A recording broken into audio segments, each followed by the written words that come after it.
छत्तीसगढ़ में सुरक्षा बलों का बड़ा ऑपरेशन देखने को मिला है। अबूझमाड़ में अब तक का सबसे बड़ा ऑपरेशन हुआ है। इसी इलाके में हिडमा और देवा की लोकेशन पाई गई थी। जल्द ही ऑपरेशन से जुड़ी बड़ी खबर सामने आ सकती है। सुरक्षा बलों का बड़ा ऑपरेशन छत्तीसगढ़ के अबूझमाड़ में अब तक का सबसे बड़ा ऑपरेशन चल रहा है। इसी इलाके में हिडमा और देवा की लोकेशन है और जल्द ही इस ऑपरेशन से जुड़ी बड़ी जानकारी निकलकर सामने आ सकती है। तो छत्तीसगढ़ में नक्सलवाद के खात्मे के लिए लगातार सुरक्षा बल बड़े और ऐतिहासिक ऑपरेशंस को अंजाम दे रहे हैं। कई बार नक्सली मुठभेड़ में एक साथ कई नक्सलियों को ढेर किया गया और आज भी इसी तरह की कोई बड़ी खबर सामने आ सकती है कि बड़ी संख्या में नक्सलियों को ढेर किया गया है। अब तक देखिए नक्सलवाद के खात्मे के लिए साल 2024 और 2025 में बड़े ऑपरेशंस को अंजाम दिया गया है। इसी इलाके में हिडमा और देवा की लोकेशन भी है जहां फोर्स सर्चिंग पर निकली है और एक बड़े ऑपरेशन से जुड़ी हुई जानकारी जल्द ही निकलकर सामने आ सकती है।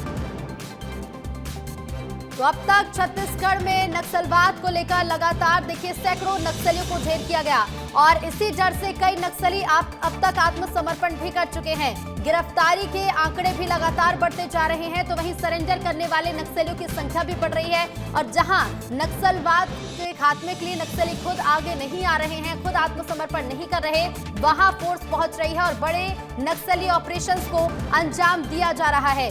जल्द ही ऑपरेशन से जुड़ी हुई कोई बड़ी खबर सामने आ सकती है क्योंकि जिस इलाके में फिलहाल सुरक्षा बल के जवान मौजूद हैं, सर्चिंग के लिए निकले थे, इसी इलाके में हिडमा और देवा की लोकेशन है।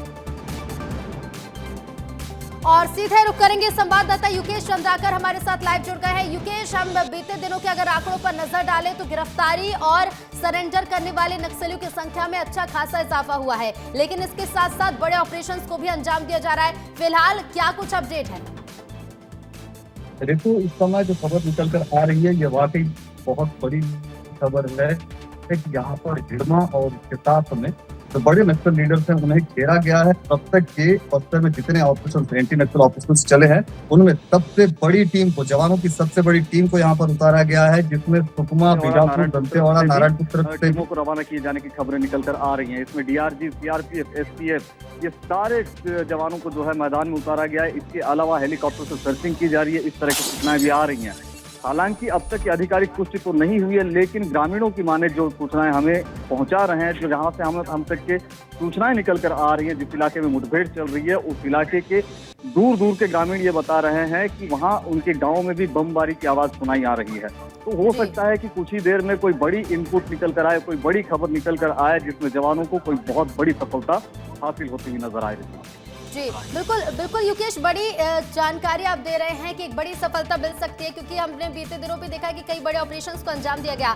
जिस इलाके में फिलहाल मुठभेड़ की जानकारी है कि यहाँ पर मुठभेड़ हो सकती है, बड़े नक्सलियों को यहाँ पर घेरा गया है। नक्सलियों की संख्या को लेकर क्या किसी तरह की जानकारी निकलकर सामने आ पाई, या फिर बताइएगा कि ये जो इलाका है किस तरह का इलाका है, कितने नक्सलियों की मौजूदगी इस इलाके में अमूमन देखने को मिलती है? ऋतु, हाल ही में जो खबरें दिखाई गई थी कि यहाँ पर नक्सलियों के बंकर नुमा कुछ चीजें मिली थी, जिनसे डंप यार्ड या फिर वो जहां पर जवानों को भारी पड़ता देख करके छुपने के लिए इस्तेमाल कर सकते थे अपने सुरक्षित ठिकाने के रूप में। तो वो इलाका यही इलाका है जिस इलाके में माओवादियों की मिलिट्री प्लाटून बटालियन नंबर 1, जिस बटालियन ने जवानों को सबसे अधिक नुकसान पहुंचाए थे एक लंबे दौर तक के, उसकी सक्रियता इसी इलाके में लंबे दौर तक के रही है। ये वही एरिया है जहाँ पर हिडमा लगातार सक्रिय रूप से ट्रेनिंग देने का काम करता था, नए नए कंपनी गठन करने का काम करता था और हिडमा के अलावा जो बड़े नक्सल लीडर्स हैं जो दूसरे राज्यों से भी आते हैं, चाहे वो सेंट्रल कमेटी के हों या देखिए लगातार हम देख रहे हैं कि बड़े ऑपरेशंस को अंजाम दिया जा रहा है। अब देखना होगा क्या कुछ इस अपडेट निकलकर सामने आता है। फिलहाल शुक्रिया आपका युकेश जानकारी के लिए।